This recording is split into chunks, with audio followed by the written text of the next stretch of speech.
Ayun, we're live. Yes, we're live. Hello. Good evening to everyone. Good evening, everyone. Good evening, Kate. Good evening, Tayo, Cindy. see? Yes. Joke lang, Yan. nag-uusap ko kanina. Ayun, we're live. Yes, yes. Yes, we're live. Ayan. Hello. Good evening to everyone. Ayan. Good evening, everyone. Good evening. Okay. Okay. I-share natin. It's perfectly working. Yes. Ayun. So, Salamat. guys, ano nga ba pag-uusapan natin today? Isa sa mga favorite na topic na gusto kong pag-usapan. Matagal-tagal na.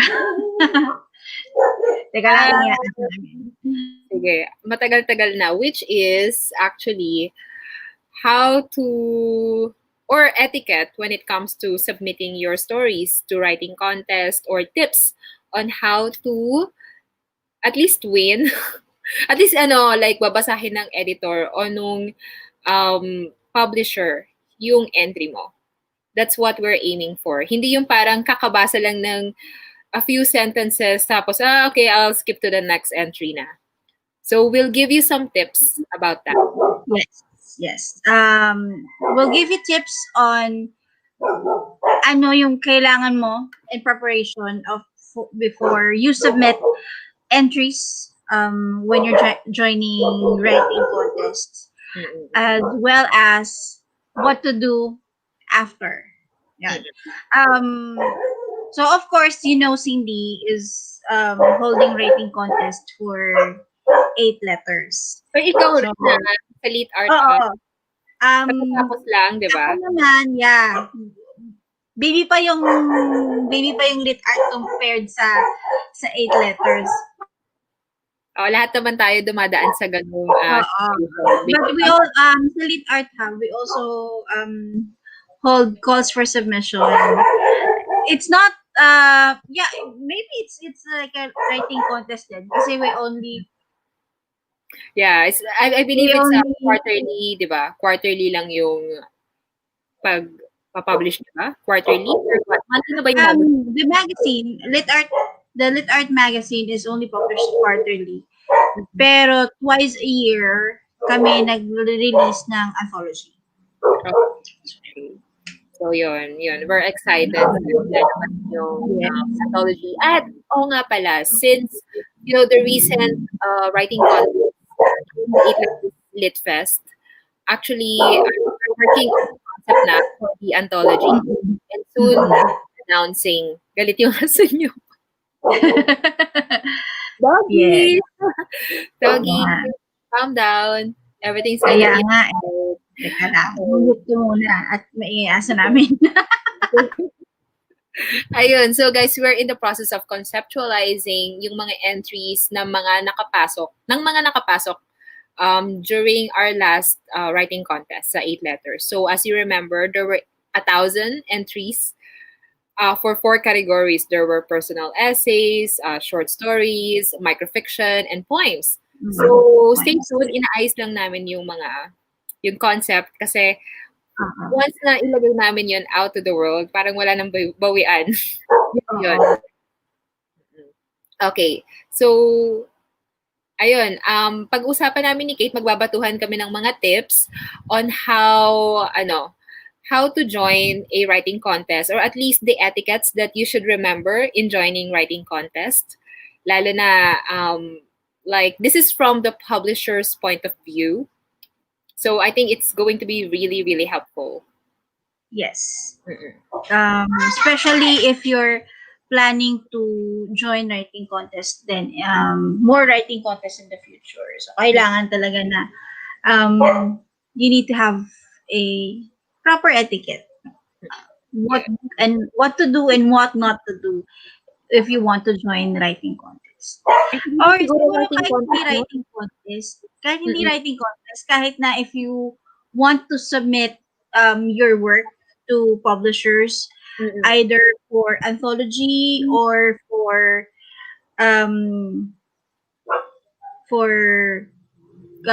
them to consider publishing your work.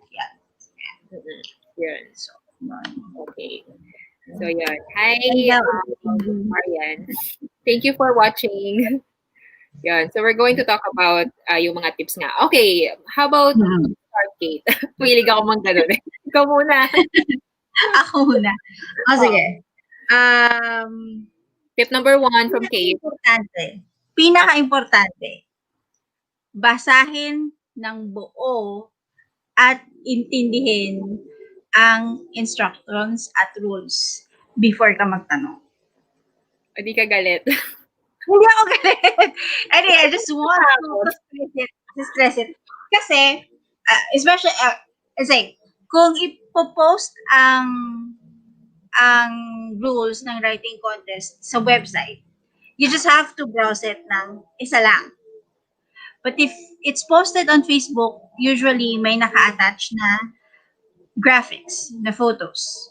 So you have to read that as well. Hindi lang, I think, kasi may iba, babasahin lang yung nasa graphics, hindi babasahin yung caption. So, hindi maglalagay ng caption kung hindi importante.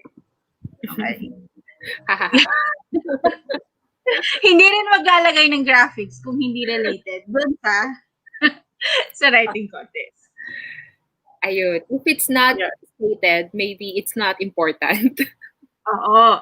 So, kung wala sa rules, kung hindi nilagay sa rules, ibig sabihin nun, you can get away with not following kung ano man yung naisip mo na kailangan na rules. Na lahat ng contest, may iba-iba silang requirement, may iba-iba sila na rules. It's also possible that the previous contest given or hosted by 8 Letters will have different rules from the new ones that they will hold. Ayun. Ayun. Kaya kailangan talaga importante basahin mabuti ang mga requirements. Yun. Okay, so that's from Kate. So tip number 1 is basahin mabuti ang mga requirements, the caption, the graphics, and wag na kayo sigurong okay, so tip number 2 na, no? Okay, oh shoot. Yun nga, aside from basahin mabuti, ano ba? Siguro, okay, make some research. Yung mga usual na pinapublish ng publishing house na to. Sure. Yes. Ng publisher na to. Ano yung madalas nilang, ano yung mga past works nila? You know, Yes. yung nakalagay yun sa website, nakalagay yun sa Facebook page nila. Right? Usual na pumapasa, ano yung mga usually na tinatanggap nila. So, siguro, hindi naman ito yung first time na nagpa-call for submission kami for the anthology, di ba? So, we did it a few years back. So, for example, wala pala ako dito copy. Okay, for example, handa ako. Ay, shit. Okay, sorry. For example, sa mga una naming anthology, New Beginnings. So, halata naman na mahilig kami sa mga fantasy. Yes. Oo. Pero, yun. Pero nagpa-publish din naman kami ng mga tragedy. Oo, Pero, hindi. Ang ano lang is, you have to make sure that the work that you're going to submit or the story that you're going to submit gives the similar voice. It doesn't have to be the same. It has to, kailangan lang similar yung voice that is usually published by the publishing company. Yun. Kahit indie kami, meron pa rin kaming specific or not something that's out of the box, but at the same time, you know, merong similarities yung mga pinopost or yung mga pinapublish na stories. It doesn't have, basta may kakaiba, may unique voice ang bawat publishing company. Oo. So parang kumbaga search for yung mga dati nilang gawa, but at the same time, look for something na, you know, it's still at the same level. Pero that will make your story stand out. Yes. Oo. Yan. Kasi lahat ng siguro. May nagpapahay doon sa watch party ko. Ay, amat. Ayan. friend Hi ko, po. nag-message. Kumustahin ko daw siya. Yan. Shout out. So, ayun. Okay. Ano na ba? Okay, so that's tip Third, number 2. Tip number 3 from Kate. tip number 3. Okay. Sa tip number 3, well, medyo related din kasi siya sa reading the requirements. I don't know if any of you are familiar kasi there are especially international publishing magazines, they require entries to be submitted through Submittable. It's a platform where you can submit your works. Mm-mm. Para siyang similar to Google Form. But Submittable is a platform or a website that is specifically for submissions, either for literary works, for minsan, kunyari, mga technical papers, ganyan. So, karamihan ng mga international publishing companies uses the platform Submittable. So, sa Submit, the only instructions that they're going to provide in their website is submit your work through this link or sa Submittable. Ganyan. Ngayon, ikaw, as a writer, if you want to submit, you have to check out their Submittable account. Kasi hindi lang siya, pag kinlik mo yun, i-attach mo yung file mo at magsasubmit ka na. You would be required to, para siyang form yung lalabas. You need to put in your legal name, your author name, author bio, links to your website, links to your social media, ganon. So, especially ang mga Pinoy, isang napansin ko, ang hilig naghahabol sa kung kailan yung last day of submission, doon pala magbabasa. Di ba? Or doon pala magsasubmit. Tapos, pag dating nila doon sa website, kung saan sila magsasubmit, makikita nila, ay, may kailangan ko palang maglagay ng logline, ng summary, ng ganito. Hindi pa ako nakasulat. Tapos, 10 minutes na lang before the deadline. So, yun. So, if may form na kailangang pagpasahan ng entries, you have to check out the form. Hindi naman ibig sabihin kailangan mo na i-fill out yung form. Pwede naman na i-view mo lang siya kung ano yung mga requirements para at least ready na yung information mo when you submit. Hindi yung nandun ka na, tapos saka mo, ay, kailangan pala magsulat ng gito, kailangan magsulat ng ganun, kailangan ng blurb. Yan. Yun. Yun. So, check those things. Kung wala namang submittable link ang isang writing contest, at least make it easy for the readers or for the publishers. Siguro sa isang email, no, before sending it out, please state kung meron kayong pen name, kung meron kayong blurb, ganon. Like, your email would really stand out kasi once na nakasulat na yung mga yun. Oo. Kahit na ang sinabi lang sa instruction is send your entries to this email, it would be professional on your part if you introduce yourself, state what the story is about, or kung anong category yung gusto mong pagsubmitan ng entry mo, what's the title of your story, kung meron kang pen name, or how they can contact you kung hindi yun yung usual na email address that you usually use. Mga ganun na information. Because it would present na professional ka. Na as a writer, you're someone who take this seriously. Yes, who takes it seriously. And hindi lang basta lang may maipasa ka or makapagpasa ka. Oo. Kasi halata. I remember reading a lot of emails na attachment lang ang nakalagay. Nahuhulaan mo, sino nagpasa nito? Tapos ang file name lang nung pinasa nila or attachment is 8Letters Litfest entry. Oo. O kaya document number. Oo. So parang, okay, sige. Basahin natin na meron Yung parang okay, sige, sabihin natin na, wala namang nakapublish na etiquette when it comes to writing contest, di ba? Oo. Pero it's like a standard, think about the other person's shoes na parang, okay, siguro magiging mahirap to basahin, no? So parang, Oo. wag na yung parang Yung pipiliin parang, mo kami ng link, tapos kasi you pupunta have, kami sa another drive. oo, and you have to think na hindi lang ikaw ang magpapasa. Hindi ibig sabihin no na pag nakita nila yung entry mo, yung file name mo, kahit na ang file name mo ay document 123, alam nila na galing na sa'yo yun. Mm-mm. Diba? Ay nako, diretso yan sa delete. Buti nga wala tayong mahigpit na spam filter, di ba? Oo, oo. Kasi nga, di ba, like imagine, di ba, 1,000 entries, tapos ganun, You na have parang, to sift through, you have to read all of it. Tapos oo, pipili ka ng ilan lang to, oo. yun.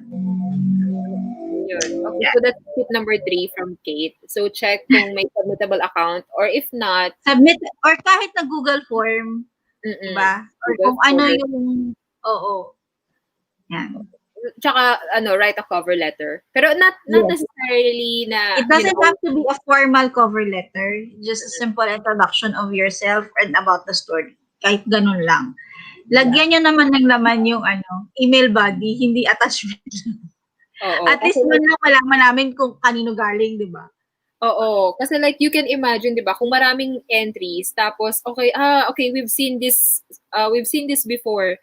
Oo. Parang we'll probably skip that. Pero pag nakita Oo. namin na yung, may cover letter. Okay, I O kaya will yung pay tipong, attention. parang nakita ko na tong email address na to, may sinend na yata to before. So, skip ka na, baka dadoble lang yung send.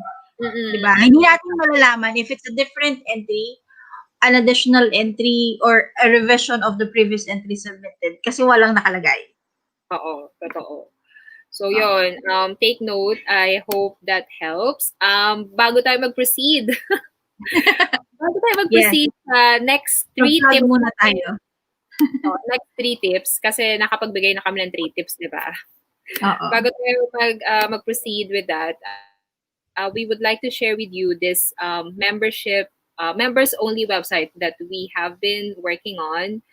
Yes. This is where you can read exclusive materials. Yes. Isa lang ito Exclusive siguro to yung Mhm. etiquette for submitting to writing or publishing companies. So, meron kami ditong mga ebooks, articles, courses, exclusive. These are all exclusive, not offered to anywhere else. Yeah. Okay. Oh, may nag-comment. So, Okay. Facebook user lang, so I don't know kung sino siya. So, lots of people have to be educated on how to write emails. True. True. Oo. Oo nga.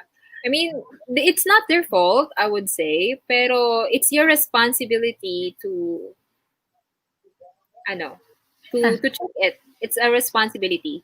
Kasi nga, di Oo. ba, with great internet connection comes with great responsibility. Actually, Sabihin same. mo, lahat maraming mga Oo. hyper na with great Oo. internet connectivity. Hyper na, instead na magbasa, ay, chat ko na lang, tatanong ko na lang. Oo. Exactly. Okay. So, okay. Hi, Ron. Good evening. Hi, Ron. Good evening. Okay. So, yun. So, check this members-only website, guys. Konting advertisement lang before we proceed with our next 3 tips in joining Yes. writing contests or submitting to publishing companies. Okay. Yan. I guess okay na tayo, di ba? Okay. Oo. So, yun. Check this out. Okay. Next. Ako na ba? Ikaw na. Oh my gosh. Teka, let me think. Okay. This is our 4th tip. Okay, when it comes to submitting to writing contest. Siguro before submitting an entry, try to read as much as possible about that specific genre para malaman nyo kung ano na yung what's out there, what is already available out there. What are the siguro top 5 stories that are already published around the world in that specific genre. Like for example, 'di ba? Personal essays. I just want to point this out kasi medyo nagkaroon ng mga issues yung mga nag-submit sa'min ng personal essays during our last writing contest. So when we talk about personal essays, it talks about your personal memories, written in a way na you're letting people experience Yes. what you've experienced. Uh, Mm-mm. Yun. So yun. Kasi nga parang last time, parang ang sinubmit lang is essay. Ang ganda essay. pa naman ng pagkakasulat. Oo. Pero hindi siya Madaming magagandang entries. mm, It's similar with the short stories din na nabasa ko. mm, Na, kasi, I mean, the tropes or the usual, story, meron ng usual na mga stories eh. It's mm. just how people put a different twist or different voice into the tropes that would make them stand out from other stories. Oo. Ganyan. Siguro make the first sentence, ano, Yes, yun. stand out. Tip First number sentence. 5. Yes. Tip number 5. Tip number 5. If you're writing a short story, kailangan ang hook mo nasa first paragraph. If you're writing a poem, dapat nasa first stanza. Yes, I know there are magagandang twist towards the end.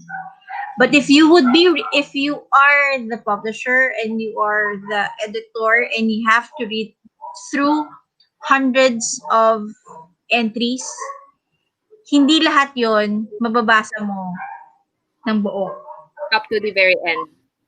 up to the very end. It's Mm-mm. usually the first paragraph that would catch their attention or intrigue them enough to read the whole story. Yun yung isa-set aside nila while browsing through all the entries. Mm-mm. So, Ayun. yun. Diba pag Yun yung makikita tip na number siguro sa 5. bookstore, pag Oo. diba, you read the first paragraph at least, after checking the book cover and the blurb at the back, Yeah.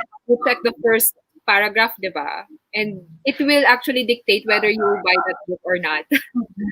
Yeah, I really think it's important for people to know how to write log lines or blurbs Mm-mm. for their stories, whether they're writing short stories or novels. They have to know what the story is about in one or two sentences. Because that's the only time na malalaman ng writer kung yung story ba niya is kakaiba compared sa ibang stories. Or it's the same story that has been written a lot of times already. Oo, yan yung mga pinapasa sa mga movie producers, right? Mm. Oo. Oh, kaya take note mo next time na mag-contest ka, mag-require ka na ng blurb. Oo. Lagline. Lagline. So, hindi Para nga hindi lang tayo mahirapang sulat ng magbasa ng lagline. 1,000 entries. Oh, Para hindi tayo mahirapang magbasa ng 1,000 entries, mabasa lang tayo ng lagline. but ayun nga, but not everyone, hindi, ang sunod na question dyan is what is a lagline? Sumali kayo sa discourse. Yeah. Mm-mm. Pero yun nga, like it really helps in the world of publishing. Ay, may question. Question What? lang. Pwede. Why do some, not all, publishers still require submission of manuscripts in print or sometimes both in print and in soft copy? Why not soft copy na lang? Usually, pag traditional publishers, they like the print. Parang pauna mo yung digital, but they still like the print. Pero karamihan ng mga Never kami ano, nagpa oo, hard diba? copy. Pag ano yan, siguro nga, sabi ko nga, yung ibang mga traditional na publishers or those na Malabo yung mata. Joke. Sorry. wala mo yung mata. Ay, ganun. Sorry po. Hindi, ano ba? May iba pa rin na ganun. Pero it's Oo. sa publisher na yun eh. Hindi na siya rather than irrationally, but it's more of it's something that they got used to, that they're used to reading something that is in print rather than ipiprint pa nila yung yung entries na ma-receive nila. Ah. Oo, yun nga. Pero like for example, yung Reader's Digest, 'di ba? Hindi naman actually parang ano na, email na yun eh. So I think it's okay. It's okay. Pero yun nga, I'm not sure. Siguro nakagawian na nila yun. That's what Okay, so okay, that's I tip mean, number di ba may mga writers na they like to write down their thoughts first before ita-type nila. Oo. Yung mga ganon. Yung mga ganong writers. Kaya nga. Ay, ito, teka. Maganda tong tip number 6. Sige. Make sure na tama na yung grammar. Yes, yes. Kahit gaano pa kaganda yung story mo. Kahit gaano ka-unique yung idea mo, kung nakakangiwi naman ang mukha ng editor habang binabasa, hindi niya makukuha. Yeah, yun nga. Grammar Oo, hindi naman kailangan na perfect yung grammar mo ha. Kasi talagang super polished. The best if it's the best kung polished na siya. Oo. As in yung tipong very minimal na lang yung grammar mistakes na makikita. Pero meron kasi talagang iba na parang habang binabasa mo so parang gusto ko sabihin, sayang, ang ganda ng essence. Teka. Ano ba pwede kong gawin nito? Ano ba pwede mo bawin nito? Gusto ko yung ano eh, yung premise eh. Pero ano ba pwede mong bawin nito? Oo. Marami kaming mga stories na napunta sa maybe. Maybe section. May mga yes, no, tas maybe. Tas yung mga napunta sa maybe section dahil lang sa grammar. Sa typo. Ewan ko typo or grammar. Yun. If you're using Google Docs o kaya Word lang, meron namang silang spell checker. Ayun. Or someone to read it first. Yun. Another thing that you have to remember before you submit your stories is that you let someone else read it first. Unless super confident ka na sa sulat mo na hindi mo na kailangan ng another point of view kung may plot hole ba or may mali ba. So, yeah. I guess, naka 6 tips na tayo. Ay, ang galing o, 6:30. Oh my God, sakto 6:30. Sakto. Well, sige, number 7 na lang, last na lang. Kasi parang, go. Hindi ko siya pwedeng kalimutan. Sige. Alam ko gumawa ko ng listahan. Hindi naman ako gumawa listahan. Pero ito lang. After you submit your entries, do not badger the publisher kung nabasa nila, kung may feedback na, kung may result na. Especially if they would be reading through a lot of entries or kahit na hindi maraming entries. Sa ibang publishers, you would have to wait for months before you can hear from them whether your work is accepted or not. Correct. Kung basta lang I mean, hindi naman siguro masamang maghintay. Kasi if it's a contest, ilalabas naman yung result nun. Once they finish deliberating through it, once they finish reading through all the entries, kesa naman, di ba, haphazard lang sila pipili na parang draw lots lang. Okay, kung sino mabunot, yun ang manalo. Oo. So, yun. O pwede yung sarili nyo to make sure kung nakuha ba namin yung email. Oo. Kasi hindi rin namin ma-check or even the confirmation emails, hindi namin masusure din kung lahat masesendan. Kasi minsan pag pag similar na yung email, or kung nakita namin may reply, minsan hindi rin namin masusure kung nag-send ba kayo sa amin para malaman namin na kailangan namin mag-send ng confirmation email and those things. But yun nga, you have to be patient. Pero di ba may mga comments When na you pwede when daw you want to follow up, sorry. when you Yeah. want to follow up, you have to be polite about it naman. Oh, yun lang. Galit ka Yun lang talaga, yun. ma'am. Galit ka talaga. Ikaw talaga. Hindi ako galit. Galit ka. Parang kasalanan ko. Oh, sorry na. Sorry na. Hindi May na hurt. ako mag-submit ng entry. Pero, seriously speaking, guys, itong mga tips na to, it would really help. Kasi talagang ang nangyari last time, parang kailangan na naming i-block yung inbox namin kasi sumasabog yung inbox namin. Yes, Sa mga yes. questions na, does it count? Yung comment po ba na, kunyari, tuldok lang, does it count? Like, kasi nga 'di ba may points din. And then may mga nagbabash din na bakit kailangan ng audience impact. 'Di ba parang tinatanong pa ba 'yon? Kasi kung walang audience impact, sino magbabasa ng gawa mo? Oo. Oo. Ano ba? Yeah. Oo, Kasi if you're going to become a self-published author, you have to know how to market yourself. Kasama yun. So the audience impact isn't really popularity as popularity lang. Na it's about you as a writer, how you're going to market yourself to other people so that other people will read your work. And if you're confident enough naman sa gawa mo that someone would comment about it or would be moved about it enough to give their thoughts about your work. Diba? So, bakit ka mag-worry tungkol sa audience impact? Kahit naman basta, just leave it, just trust the judge.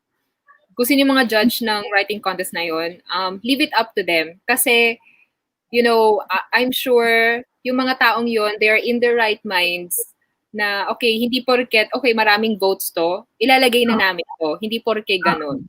Okay. Mas mataas pa rin yung hatak ng iba pang criteria. So, criteria. Yes. If you don't trust the publisher, so... I think ko submit. Truth. Okay. May part 2 to may part 2 kasi marami pang tips. Marami pang tips, oo. Yun. For more exclusive articles, please check out this link. Yes. And if you want to be part of the pool of writers who would be writing on sa exclusive na group na yon, join Writers Discourse. I think it's going to open again in October. Yay. Oo nga pala, I just want to mention, thank you sa mga nag-sign up sa this Saturday session on how to... Yes. Ano nga ba yun? Nakalimutan ko. Storytelling Club. Storytelling Club this Saturday, 4 to 6 p.m. Daming sumali. So, puno na yung slot. So, yun muna. So, kami uling dalawa ni Cindy yung makikita nyo. Sa Saturday. Yan. Diba? Ay, hindi, ano yun? Meron din kaming 6 p.m. Saturday. Ano din, live. Ayun. Thank you, Ron, for listening and to all the 13,000 viewers right now. Okay. Thank you so much, guys. Yes. And don't forget to check out the membership subscription levels and sign up for the subscription to receive exclusive articles that are only for members of the ano yun, basta yun, exclusive siya na member-only section ng site. Yes. Yeah. May courses, may ebooks. We will probably release kung ano yung mga laman nun. Soon. We just need to finalize kung ano yung mga unang lalabas. Kasi Halloween, di ba? Halloween theme. Yay! Yay! Yun lang. Yeah. Thank you. Sige, thank you for joining us. Bye. Bye!